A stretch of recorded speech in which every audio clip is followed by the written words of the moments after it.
Sundalo, aking mahal na kaibigan.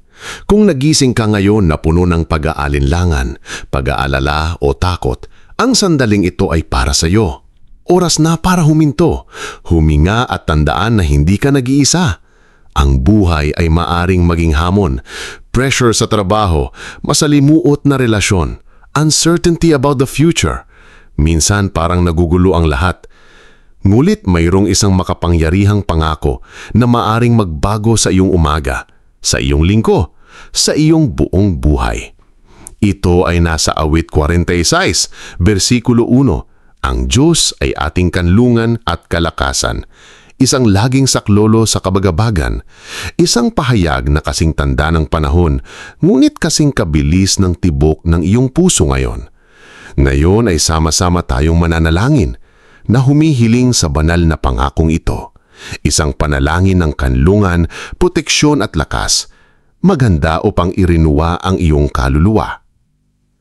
Kapag ang lupa ay umuuga, kapag ang tubig ay umaalingaw-ngaw, kapag ang mundo ay tila hindi makontrol, ang Diyos ay nagsasabi, ako ay sumasayo. Hindi lang niya sinasabi, siya nga. Ang Awit 46 ay nagpapaalala sa atin na kahit sa gitna ng pinakamalalaking bagyo, mayroong isang ligtas na lugar. Sa mga bisig ng makapangyarihan, isang hindi nakikita ngulit tunay na kanlungan, isang kuta na hindi kayang ibagsak ng walang kalaban. At alam niyo kung bakit? Dahil hindi lang niya tayo pinoprotektahan, siya ay nananahan sa loob natin. Kapag naiintindihan mo ito, binabago nito ang lahat. Gaano man karaming mga problema ang dumating ng sabay-sabay, gaano man karaming mga pintuan ang magsara, ang Diyos ay mas dakila at siya ang iyong sagot. Napapansin mo ba kung paano ang ilang mga tao ay tila naglalakad ng payapa kahit nasa kaaguluhan? Paano nila nagawang numingi kahit nasa pakikibaka? Kadalasan natutuklasan nila ang pinakamakapangyarihang lihim ng buhay Kristiyano, ang paghahanap ng kanlungan sa Diyos. Ang kanlungan na hindi lamang isang lugar kung saan ka nagtatago, ito ay isang lugar kung saan makakahanap ka ng lakas upang magpatuloy. Ang lakas ay hindi lamang proteksyon, ito ay nababagong kapangyarihan sa loob. At palagi ang tulong, ibig sabihin, anuman ang kinakaharap mo ngayon, kasama mo ang Diyos ngayon. Hindi siya malayo, hindi siya busy, nandito siya. At mahal na mahal ka niya. Sama-sama tayong manalangin ngayon. Ulitin ang mga salitang ito ng may pananampalataya. Hayaan silang lumubog ng malalim sa iyong kaluluwa. Ama sa langit, ngayon ay kinikilala ko na ikaw lamang ang aking tunay na kanlungan. Sa bagong araw na ito, hinihili ko na ikaw ay maging aking tanggulan. Naway ang bawat hakbang ay gabayan ng iyong presensya. Naway ang bawat desisyon ay hubugin ng iyong karunungan. Panginoon, ikaw ang aking patuloy na tulong. Kapag ang pagkakabalisa ay kumatok sa aking pintuan, nais kong marinig ang iyong tinig na nagsasabing, ako ay naririto. Naway ang kawalan ng katiyakan ay sumusubok sa akin. Ngayon, Panginoon, ako'y hindi lalakad sa takot sapagkat ikaw ang aking lakas, aking kalasag, ang aking walang hanggang bato. Ako ay higit pa sa isang mananakop. Naramdaman mo ba? Ang panalangin ito ay nagdulot ng higit pa sa kaginhawaan, nagdala ng espiritual na otoridad. Dahil ito ay hindi lamang anumang panalangin, ito ay isang deklarasyon ng digmaan laban sa takot, laban sa kawalan ng kapanaganan, laban sa bawat puwersa na sumusubok na yanigin sa iyo. Nakinig ang Diyos at kumilos siya. Hindi mo kailangang magkaroon ng lahat ng mga sagot. Hindi mo kailangang malaman kung paano gagana ang lahat. Magtiwala ka lang na habang sumisigaw ka, inihahanda niya ang daan. Habang nagdarasal ka, kumikilos siya. Tulad ng iyong paniniwala, siya ay nagpapakita. Aking kaibigan, alam ko na marahil ngayong araw na ito ay nagising ka na sobrang pagod. Marahil ay nawalan ka ng tulog sa pag-iisip tungkol sa mga bayarin, sa mga responsibilidad, sa mga marupok na relasyon. Ngulit ang Diyos ay nagsasalita sa iyo ngayon. Ako ang iyong kanlungan. Ako ang iyong kuta. Hindi mahalaga kung ilang beses kang natisod. Hindi mahalaga kung gaano karaming mga pakikibaka ang iyong hinarap. Ngayon ay isang bagong araw. At ngayon, pinili mong magtiwala. Pinili mong magtago sa ilalim ng anino ng makapangyarihan. Ito ang sikreto ng tagumpay. Hindi umasa sa iyong sarili, ngulit magpahinga sa makapangyarihan. Kung nakaramdam ng init ang iyong puso sa sandaling ito, mag-iwan ng Amen sa mga komento. Ibahagi ang video na ito sa isang taong kailangang marinig ito ngayon. At kung naantig ka ng content na ito, i-like ito, i-activate ang bell at mag-subscribe sa channel. Dahil sama-sama, bubuo tayo ng isang hukbo ng pananampalataya, puno ng tapang, protektado at pinalalakas ng Diyos. Ilang beses mo na bang narinig na dapat kang maging matatag? Ilang tao ang nagsabi sa iyo na kumapit ng mahigpit at huwag susuko, ngunit walang nagpakita sa iyo kung paano. Hindi sinasabi ng Biblia na subukan mong maging malakas. Sinasabi nito, kunin ninyo ang inyong lakas sa Panginoon at sa kapangyarihan ng kanyang kapangyarihan, Efeso 6:10. Ang lakas ay hindi nagmumula sa loob. Ito ay mula sa Kanya. At kapag kumonekta ka sa pinagmulang iyon, may magsisimulang magbago. Ang iyong isip ay nagiging mas kalmado. Ang iyong puso ay nagiging mas mapayapa. Ang iyong kaluluwa ay nagiging mas umaasa. Sinasabi rin sa awit 4:6 na may isang ilog na ang mga agos ay nagpapasaya sa lungsod ng Diyos. Awit 46:4. Itong ilog na ito ay sumasagisag sa patuloy na presensya ng Diyos sa gitna ng mga hamon. Kahit nasa bagyo siya ay nagdadala ng kaginhawaan. Kahit nasa pakikibaka, nagdadala siya ng kapayapaan. Kahit nasa sakit, nagdadala siya ng layunin. At karapat-dapat ka ng kapayapaang iyon. Deserve mo ang lakas na iyon. Karapat-dapat ka sa kanlungang iyon. Maraming tao ang naghahanap ng kanlungan sa mga panandaliang bagay, pera, katayuan, pagsang-ayon ng tao, mga abala. Ngunit wala sa mga bagay na ito ang humahawa kapag umuuga ang lupa. Ang taning tunay na kanlungan ay ang Diyos. At kapag inilagay mo ang iyong tiwala sa Kanya, siya na ang bahala sa iba. Siya ang umaalalay sa pagod. Siya ang nag-aangat sa nalulungkot. Siya ang nagpapanumbalik ng mga sugatan. Kaya kung nahihirapan ka ngayon, umiyak ka. Kung ikaw ay pagod, huminga. Kung ikaw ay natatakot, makinig. Ang Diyos ay nagsasalita sa iyo, hindi Kanya pinabayaan, hindi Kanya nakakalimutan. Nandito siya, handang buhatin ka, aliwin ka, gabayan ka, at tutuparin niya ang lahat ng Kanyang mga pangako sa iyong buhay. Ang bawat panaginip ay ipinagpaliban. Ang bawat pangako ay sinuspinde. Bawat sakit na walang paliwanag. Magbabago ang lahat sa Kanyang panahon, sa Kanyang paraan, sa Kanyang kaluwalhatian. At alam mo kung ano ang pinakamagandang bahagi? Hindi mo kailangang maging karapat-dapat sa pagmamahal na ito. Hindi mo kailangang maging perpekto. Kailangan mo lang buksan ang iyong puso at tanggapin. Tumanggap ng biyaya, tumanggap ng awa, tumanggap ng lakas. Tanggapin ang kanlungan. At kapag ginawa mo iyon, bumukas ang langit at ang pagpapala ay nagsimulang dumaloy. Huwag maliitin ang kapangyarihan ng panalangin ito. Maaaring binabago nito ang iyong kwento ngayon. Maaaring ito ay pagbubukas ng mga pinto na sarado. Ang paghihilom ng mga sugat na hindi mo alam ay dumudugo pa rin. Palayain ka sa mga pasanin na dinadala mo sa loob ng maraming taon. Dahil kapag dumaing ka sa Diyos, sinasagot niya. Laging sumasagot. Minsan hindi sa paraang inaasahan mo, ngulit laging nasa tamang paraan. Kaya kung nararating mo na ito, gusto kitang anyayahan na gumawa ng isang simpleng bagay. Ipikit ang iyong mga mata ng ilang segundo. Huminga ng malalim at ulitin pagkatapos ko mula sa kaibuturan ng iyong puso. Diyos, salamat na ikaw ang aking kanlungan at aking lakas. Ngayon, nagtitiwala ako sa iyo. Takpan nawa ako ng iyong kapayapaan. Nawa ang lakas mo ang magtulak sa akin. Nawa ang samahan ako ng iyong presensya sa lahat ng oras. Sa pangalan ni Jesus, Amen. Ngayon, buksan mo ang iyong mga mata. Ngiti, dahil kasama mo ang Diyos at dadalhin ka pa niya higit pa sa maiisip mo. Awit 46 verse 1. Ang Diyos ang ating kanlungan at kalakasan, isang laging saklo sa kabagbagan. Nawa ang salitang ito ay manatili sa iyo sa buong araw mo. Hanggang bukas, naway panatilihin ka ng Diyos sa kapayapaan, proteksyon at kapangyarihan. Magkita-kita tayo sa pagpapala. Ngulit bago tayo magsara, nais kong ibahagi sa inyo ang isang malalim na pagninilay-nilayan kung ano ang tunay na kahulugan ng paghanap ng kanlungan sa Diyos. Kadalasan, iniisip natin ang kanlungan bilang isang pisikal na lugar, isang pansamantalang tirahan, isang taguan. Ngunit ang tunay na kanlungan na binabanggit ng Biblia ay espiritual. Ito ay isang estado ng pag-iisip. Ito ay isang mulat na desisyon na magpahinga sa Diyos kahit na ang mundo ay tila gumuguho sa paligid mo. Ang kanlungan ay hindi tumatakas sa iyong mga problema. Ito ay pagharap sa kanila na may kaalaman na hindi ka nag-iisa. Ito ay alam na kahit sa gitna ng bagyo, may ligtas na lugar.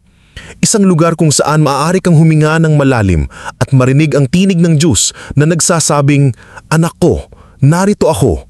Magtiwala ka sa akin. Ibigay mo sa akin ang iyong mga pasanin. Hayaan mong daling ko ang mga ito para sa iyo." Ang ideyang ito ng kanlungan ay higit pa sa isang magandang metapora. Ito ay isang makapangyarihang pangako, isang pangakong maaangkin mo sa bawat bagong araw. Dahil ang Diyos ay hindi lamang paminsan-minsang kanlungan, siya ang palagi mong kanlungan, ang iyong pang-araw-araw na kuta, ang iyong panibagong lakas sa bawat bagong bukang liwayway. At kapag naunawaan mo ito, nagbabago ang iyong pananaw. Maaaring mahirap pa rin ang mga pangyayari, maaaring manatili ang mga hamon, ngunit ang paraan ng pagharap mo sa kanila ay ganap na naiiba. Dahil ngayon alam mo na, hindi ka nag-iisa. Mayroon kang makalangit na Ama na hindi ka pababayaan, na hindi kailanman ipinipikit ang kanyang mga mata sa iyong sakit, na hindi nagsasawang pakinggan ang iyong mga panalangin. Ito ay umaakay sa akin na isipin ang isa pang makapangyarihang sipi mula sa salita ng Diyos sa Isaias 41:10. Kaya't huwag kang matakot sapagkat tinubos kita. Huwag kang matakot sapagkat tinubos kita. Tinawag kita sa iyong pangalan, ikaw ay sa akin. Pagka ikaw ay dumaan sa tubig, ako ay isa sa iyo. Kapag sa tabi ng mga ilog, hindi ka nila matatabunan. Kapag lumakad ka sa apoy, hindi ka masusunog, ni ang apoy ay mag-aapoy sa iyo. Ito ang narawang ibinibigay ng Diyos sa kanyang sarili. Isang ama na hindi lamang nakikita ang kanyang mga anak na nagdurusa, ngunit nakikipaglaban sa kanila, na naglalakad ng magkatabi. Sinong humahawak sa kamay mo, na siyang humapatnubay sa iyo sa lambak ng lilim ng kamatayan nang hindi pinapahintulutang lamunin ka ng kasamaan. At iyon ang pinatitibay ng awit 46. Ito ay hindi lamang isang pangako ng proteksyon. Ito ay isang pangako ng presensya. Hindi sinasabi ng Diyos, ilalayo kita sa problema. Sabi niya, sasamahan kita dito. At iyon ang gumagawa ng lahat ng pagkakaiba sa mundo. Dahil madalas, ang higit na kailangan natin ay hindi para baguhin ng Diyos ang sitwasyon. Ito ay para sa Kanya na baguhin ang ating mga puso sa harap ng sitwasyon, upang bigyan tayo ng kapayapaan sa gitna ng kaguluhan, lakas ng loob sa harap ng takot, pag-asa sa gitna ng kawalan ng katiyakan. At ito ay posible lamang kapag magpasya kang ilagay ang iyong buong pagtitiwala sa Diyos. Kapag nakilala mo na Siya lang ang tunay na pundasyon ng iyong buhay, na wala sa mundo ang mas ligtas kesa sa pagiging nasa ilalim ng anino ng makapangyarihan. Siyempre, ang buhay ay patuloy na magkakaroon ng ups and downs, magandang panahon at masamang panahon, mga tagumpay at pagkatalo, pagkalugi at tagumpay.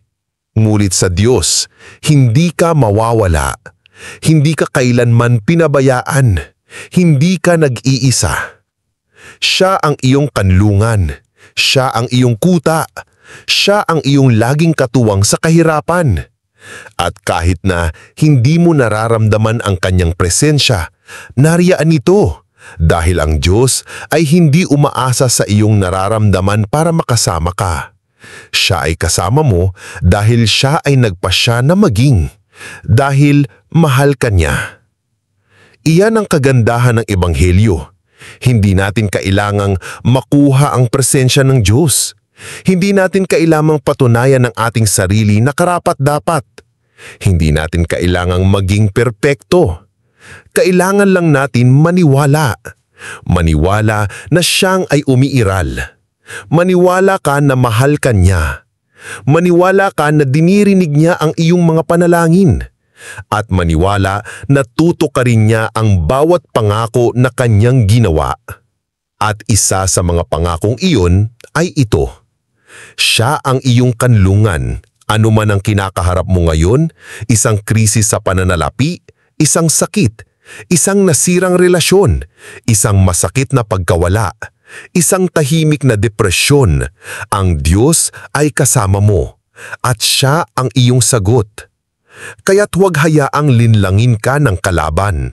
Huwag hayaang mamuno sa iyong puso ang pagdududa. Huwag hayaang nakawin ng takot ang iyong kapayapaan. Tumayo sa pananampalataya. Ipahayag sa iyong bibig at maniwala sa iyong puso na ang Diyos ang iyong kanlungan at iyong lakas. At panoorin ang kapaligiran ng iyong buhay na nagsisimulang magbago.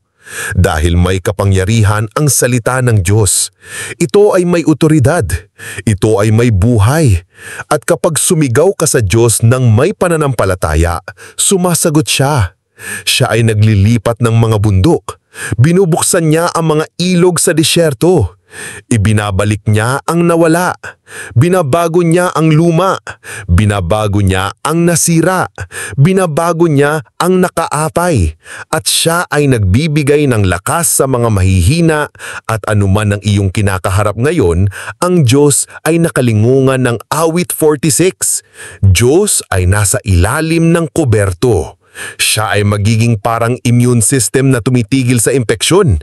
Siya ay magiging parang makasalbuuting na nakatitira sa loob ng isang tank na may nabuong nakalingong na kuridong material. Diyos ay nasa ilalim ng kuberto. At ngayon, aking mahal na kaibigan, ay isang bagong araw. Isang araw ng mga bagong simula. Isang araw ng mga himala. Isang araw ng pagpapanumbalik. Isang araw ng tagumpay. At ang lahat ay nagsisimula sa isang simpleng desisyon, tiwala. Magtiwala sa Diyos, magtiwala sa Kanyang salita, magtiwala sa Kanyang pag-ibig, magtiwala sa Kanyang pangako. Kaya muli, inaanyayahan ko kayong ulitin pagkatapos ko. Panginoon, ngayon ay kinikilala ko na Ikaw lamang ang aking kanlungan. Ikaw ang lakas ko, Ikaw ang palagi kong tulong. Sa iyo mayroon akong kapayapaan. Sa iyo mayroon akong lakas. Sa iyo ako'y may pag-asa. Kaya hindi ako matatakot dahil ikaw ay kasama ko at sa pamamagitan ng iyong kanang kamay, inalayaan mo ako. Sa pangalan ni Jesus, Amen. Naway lubos na pagpalain ng Diyos ang iyong buhay. Naway takpan kanya ng kanyang kapayapaan. Naway palakasin kanya ng may kapangyarihan sa panloob na tao. Naway panatilihin kanya sa kanyang mga paraan. Naway gabayan kanya sa bawat desisyon. Naway pasiglahin kanya sa mahihirap na araw. Naway ibangon kanya kapag nahulog ka. Naway pagalingin kanya kapag nasaktan ka. Naway mahalin kanya palagi ng walang pasubali. At kung naakiktuhan ka ng sandaling ito sa anumang paraan, mag-iwan ng Amen sa mga komento. Ibahagi ito sa isang taong kailangang makarinig nito ngayon. At kung hindi ka pa nakasubscribe sa channel, gawin na ngayon. I-on ang bell para hindi ka makaligta ng anumang content. Sama-sama, patuloy tayong lalago sa pananampalataya, pagkakaisa at kapangyarihan ng banal na espiritu. Hanggang sa susunod na mensahe, naway ang Diyos ay patuloy na maging iyong kanlungan, iyong lakas at iyong patuloy na tulong. Napakarami. See you soon.